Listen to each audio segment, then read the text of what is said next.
Shalom, puji Tuhan. Selamat kita berjumpa kembali dalam kasih Tuhan Yesus Kristus. Haleluya. Tuhan Yesus baik. Dia selalu ada dan berada bersama dengan kita. Di hari ini saya mau share, berbagi firman Tuhan. Di dalam Injil Lukas pasal 18 ayat 7a, di sana dikatakan, tidakkah Allah akan membenarkan orang-orang pilihannya yang siang malam berseru kepadanya? Haleluya. Tema kita adalah selalu berdoa menanti waktunya Tuhan.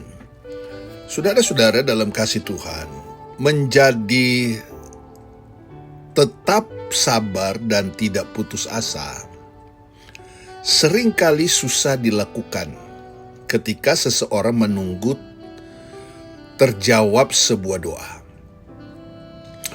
Oleh karenanya Tuhan Yesus mengajarkan kita untuk berdoa terus-menerus. Yesus mengatakan suatu perumpamaan kepada mereka, untuk menegaskan bahwa mereka harus selalu berdoa dan tidak jemu-jemunya di dalam Lukas pasal 18 ayat 1. Kita harus berdoa setiap hari dan setiap saat. Karena jika tidak demikian, kita tidak akan menikmati persekutuan yang harmonis dengan Tuhan. Namun kenyataan yang terjadi justru sebaliknya. Kita seringkali menjadi kecewa dan berkecil hati lalu tidak lagi tekun berdoa. Jadi malas, jadi malas berdoa. Tetapi Tuhan Yesus ingin agar kita tetap berdoa meskipun belum ada hasil dari doa yang dipanjatkan. Nah, kepada jemaat di Tesalonika, Rasul Paulus menasihati, tetaplah berdoa dalam 1 Tesalonika pasal 5 ayat 17. Jadi saudara-saudara, menyerahkan hidup ke dalam tangan Tuhan Yesus tidak hanya membuat Bapa di sorga mendengar doa kita, tetapi Ia juga akan menjawab. Di dalam Lukas pasal 18 ayat 7, tidakkah Allah akan membenarkan orang-orang pilihannya yang siang malam berseru kepadanya? Dan adakah Ia mengulur-ulur waktu sebelum menolong mereka? Nah, saudara-saudara, Tuhan tidak pernah menunda jawaban doa-doa kita karena Dia tahu apa yang terbaik bagi kita. Kita harus belajar memahami bahwa waktu kita bukanlah waktu Tuhan. Nah, kadang-kadang kalau kita berdoa kan kita memaksa Tuhan. Tapi kita pun harus percaya bahwa Ia membuat segala sesuatu indah pada waktunya. Kalau kita membaca itu di dalam Pengkhotbah 3 ayat 11. Tuhan menjawab tepat waktu. Nah, mari kita berdoa sambil mengucap syukur, bukan kehendak kita yang jadi, tetapi kehendak Tuhan yang jadi. Tidak sedikit anak Tuhan berdoa kepada Tuhan, memaksa Tuhan. Kalau tidak dijawab dia ngambek. Kalau tidak terjawab dia tidak lagi setia. Nah, Tuhan tahu hati manusia itu. Itu sebabnya Tuhan Yesus berkata, mari kita berdoa terus menerus.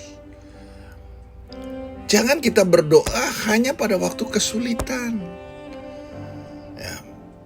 Kadang-kadang kesulitan itu Tuhan izinkan hadir dalam hidup kita untuk menempa mental kita supaya menjadi anak Tuhan yang bersifat atau memiliki sifat senang, suka berdoa. Karena orang yang suka berdoa, senang berdoa, adalah membangun komunitas pribadi dengan Tuhan. Nah, saudara-saudara, jangan kecil hati dan putus asa, jangan. Karena kita dihadapkan dengan persoalan-persoalan, ya, menghadapi masalah-masalah yang kadang-kala tidak kita prediksi itu bisa ada. Ya, tiba-tiba datang, ya, kita kehilangan sukacita. Ketika kita kehilangan sukacita, iblis mulai memprovokasi perasaan kita. Saudara-saudara, kita mulai kait-kaitkan dengan yang lain. Ya. Padahal Tuhan lagi proses kita, mengajar kita, memaksa dengan masalah supaya kita memiliki doa, memiliki hubungan intim dengan Tuhan. Karena keuntungan berdoa juga membuat pertumbuhan rohani, ya, kita jadi kuat di dalam Tuhan, kita menikmati damai sejahtera, dan ini kita perlukan setiap hari. Makanya doa itu amat sangat penting, sangat vital. Ada begitu banyak anak Tuhan yang serius berdoa, punya kerinduan berdoa. Ada juga anak-anak Tuhan punya waktu, tetapi lebih baik dia sia-siakan waktu itu, ya, tidak memperhatikan jam-jam doanya.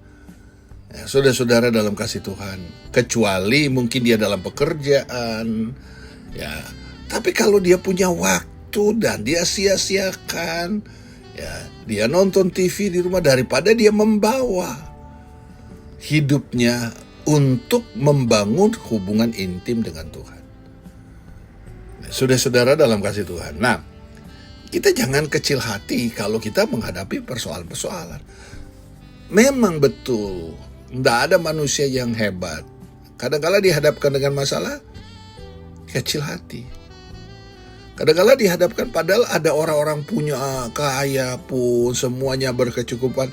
Ketika dihadapkan dengan masalah, dia kecut, dia putus asa, dia berkomentar yang bukan membangun, komentar yang lain. Ya. Artinya kelihatan sekali, saudara-saudara, ya.